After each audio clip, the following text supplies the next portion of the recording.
So one company whose shares did bounce off the back of its profit result this week is Harvey Norman, as profit came in ahead of earlier guidance. The retailer, which makes its money not just by the sale of white goods and electronics, but also from the rent it charges franchisee store owners and in movements in property valuations. Well, it was pretty good.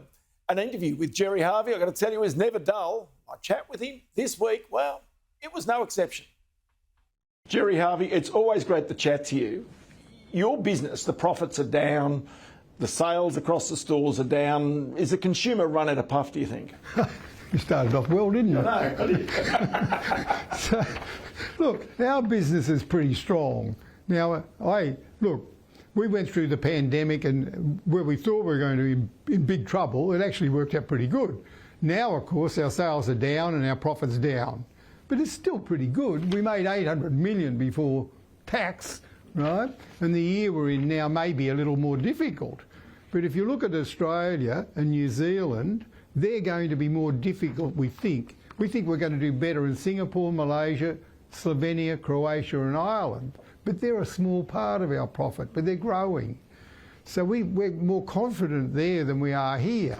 But, you know, we've got full employment here, but we've got huge problems with wages, rent, electricity, everything you can think of. The costs are gone like that.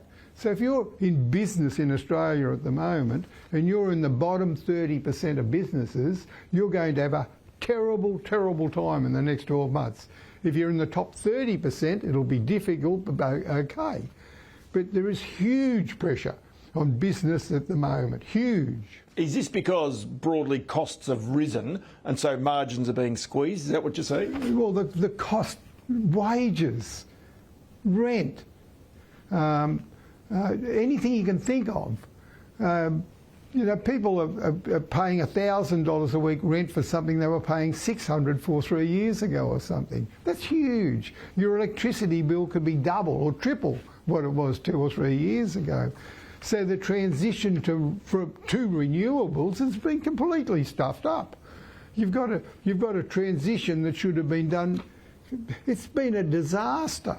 So now you've got people that are, I'm looking at a place to buy, manufacturing to do something. I'm not going to buy it. You know why? I don't know what the bloody electricity bill's going to be 1 to 2 years from now, or whether I'm going to have blackouts or what I'm going to have. The transition's been a disaster. All right, let me take back to the business and the stores and the consumer attitude. You walk the shops a lot. You talk to people a lot. Do you reckon that their habits are changing as a result of these tightening times? Yeah, sure. So our numbers are down in the stores. We've got counters in a lot of our stores. Store traffic is down. Is it a disaster? Are we in a recession? No.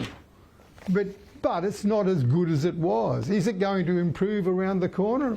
I don't think it is. Are we going to have a tough 6 months? Yes. Will it get better next year? I don't know. All right, so then the unemployment situation has clearly kept a lot of families from going broke, from losing their houses along the way. But the question is whether they've got the confidence going forward to come to your stores and buy a new television, a new fridge, or whether they even say, do I need one? Because I bought one during the pandemic. Sure. So there's pressure on us all. But the interesting thing is our country stores are going quite well, right? Because they've had a couple of good years in agriculture. At the moment it's not quite as good, but a lot of people have moved to the country. It's very difficult to find a house in a country town now, or to rent a house. Their values have all gone up. So country towns are doing quite well at the moment. And so the pressure is, we've got a lot of our country stores that will actually do better this year than last year. But a lot of the city stores are going to really struggle. So that's interesting. So tell me about the complexity of this business now. You've got your own stores that Harvey Norman runs and you own the dirt. Then you've got other stores which are franchises where you own the dirt and somebody else owns the store. Is it now a more complex business than when you set this up? Oh, at the moment, it's so hard to get a site. If I find a site in any capital city in Australia, how the hell did I find that? And then the cost to build it, then the cost to get it through a council and all the add-ons they've got. And they've got more every year, they put more costs onto it. So I did a development recently in a country area and they hit me with a 200 grand $200,000 koala tax. And I want to save the koala in Australia, but what's that got to do with that block of land? And I went and saw the minister at the time. I said, mate, what's the koala tax, right? Oh, we made a bit of a mistake there. You weren't supposed to. I said, are you going to give the money back? No, right? So you've got all these add-ons. Yeah, so does this mean that it's hard to expand your business now? It's impossible. So if I own a bit of real estate and I've got a nice big shop on it, anywhere in any capital city in Australia, I can't do it again. So the one in Brisbane I'm building, it's now in this year that we get all our real estate valued every year or two. They've written it down 20 million, right? So it's now worth 20 million more, less than what I paid for it, and it opens April, May next year. But so now I'm going to walk into it with a $20 million less.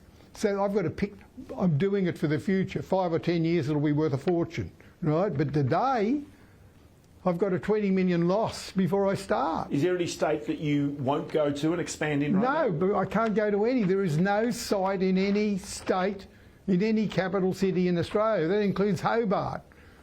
There is nowhere you can get a site. And if you want to get one, you've got to be so far out of town and no one will go to you.